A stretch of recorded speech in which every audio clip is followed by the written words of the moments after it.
coming into your YouTube airwaves. I'm Vaughn, the Statman, and welcome to the Stat Room. Ladies and gentlemen, you can follow me on Twitter at VonnTheStatman and check out my website, VonnTheStatman.com. And these are some of the highlight plays from the past week of the NFL. So without wasting any more of you guys' time, let's break it down.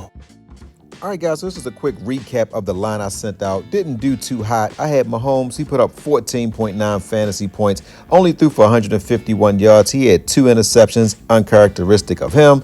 Najee Harris, I thought he was going to ball out. He had 7.9 fantasy points, didn't get into the end zone.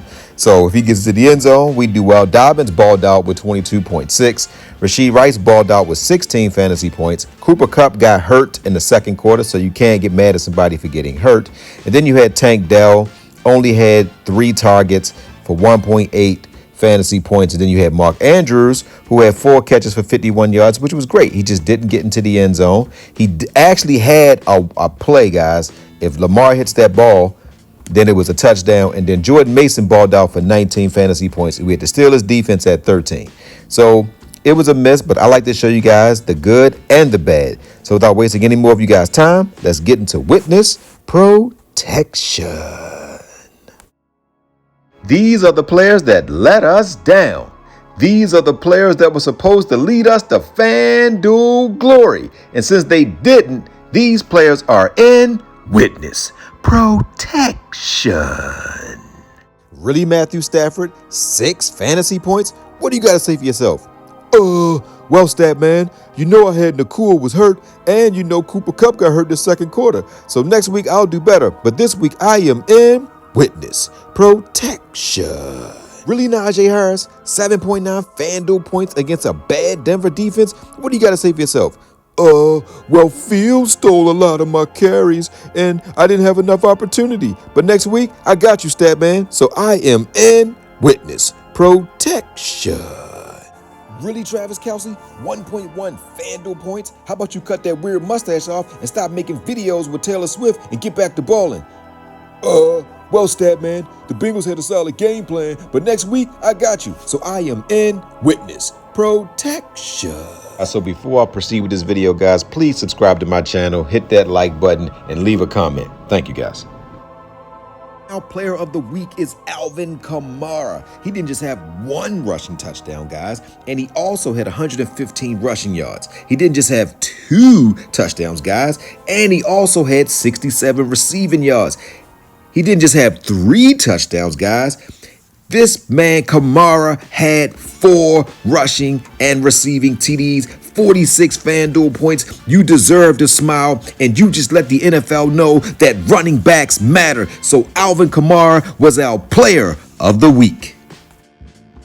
All right, guys, so I hope you enjoyed that rendition of witness protection and the player of the week. And I also have a Patreon account, guys. If you're interested in my Patreon account, you can go to the description section of this video and also check out my website if you're interested in what I do on these Fanduel picks. All right, so let's get right into it. So you got Lamar Jackson going to Dallas. He didn't do too bad in his last game. He had 17 fantasy points. The game before that, he had 28 fantasy points. Mahomes at 8-7, I don't see him putting up more than 15 fantasy points. Now it's Mahomes. He can go off, but I believe 15 fantasy points. This is a game where I think Hurts is going to struggle. He's going to New Orleans, and he doesn't have his number 1 receiver. They struggled against the Falcon defense, so I don't see him throwing for more than maybe 200 yards at max. I don't even think he cracks the 200-yard mark. Hint, hint, whatever his yardage is, take the under. And Mary, out of the players that are 8,000, I like Mary the best. Stroud is going to have his stiffest test going up against his Minnesota defense. Richardson, I see some turnovers coming his way, but out of the quarterbacks on this list, I like Derek Carr. But I'm going to give you a gamble play, ladies and gentlemen, and my gamble pick is going to be Deshaun Watson. And what I love about Deshaun Watson is he's starting to remind me of Houston Deshaun Watson. I knew the first couple weeks he would kind of go through the motions. He had a new receiver in Jerry Jeudy. It takes time for all that to get figured out. But I say that this is the week Deshaun Watson goes for 20 fantasy points. Last week, his receiver Cooper dropped a touchdown. The week prior, Cooper dropped a 40-yard touchdown. So if he get that any one of them catches, he's almost at 20. He's at 20 points the last week, and he's almost at 20 the week prior. Because once a guy catch a touchdown, he might catch a second touchdown because he could get into a rhythm. But this is the week that Deshaun Watson goes crazy. All right, guys, so if we look at the running back position, you had Barkley went crazy week 1 with 32 fantasy points. He came down in week 2 with under 20 fantasy points. But the running back that I'm giving you guys is Bijan Robinson. If you look at his last 2 games, guys, against a tough Pittsburgh defense, he had 13 fantasy points. Against Philly on the road, had 14 fantasy points, but he did not score a touchdown. He's getting the ball out of the backfield. He's had 10 targets in 10 games. He's going to get another 5-target game, but this time I believe he gets into the end zone against Kansas City. They're struggling against the run and the pass. So this is the week where Bijan Robinson goes for 24 fantasy points. All right, guys, so we look at the wide receiver position. You have 4 of the top wide receivers that have question marks. Cooper Kupp is pretty much ruled out. Brown is ruled out. You don't know what Jefferson and St. Brown's status is, but CeeDee Lamb, I love him against the Ravens defense. They haven't been guarding number 1 receivers at all. Jefferson, if he plays, you got to run him. St. Brown also plays the slot. He would also have a decent game. Hill, a lot of people are going to be afraid of Hill because he has a new quarterback. Now, I don't know if this quarterback is any good, but I do know he have a deep arm, and I do know Tyreek Hill has fast legs. We look at Brown, he's out. You got Evans, but I'm going to give you a receiver that no one is going to consider, guys. And this receiver is going to be none other than Amari Cooper. And if you look at Amari Cooper, guys, now he's had 9 targets and 8 targets. And I know he only has 2.6 and 2.6 fantasy points.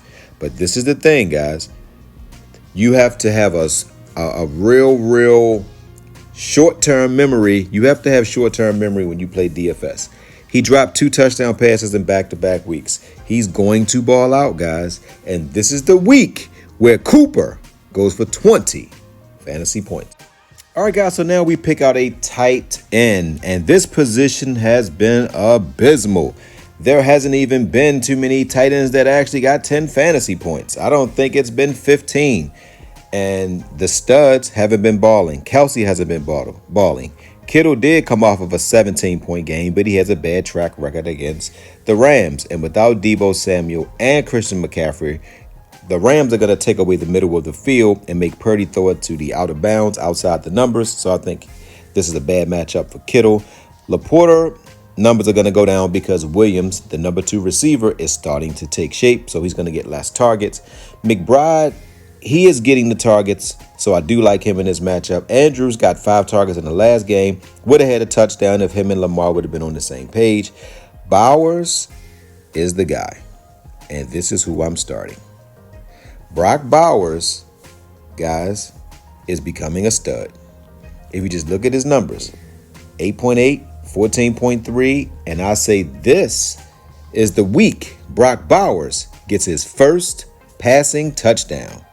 All right, guys, so that's it. So you got Bowers, Cooper, Robinson, and Watson. So that's it, guys. So, guys, don't forget to win-win. That means give people what they want so you can get what you want. And, guys, don't forget to think and ink. That means write it down so that way it can come true. Good hunting on this Week 3 NFL slate. Hope everyone is safe. Enjoy this football with your families. Love you guys.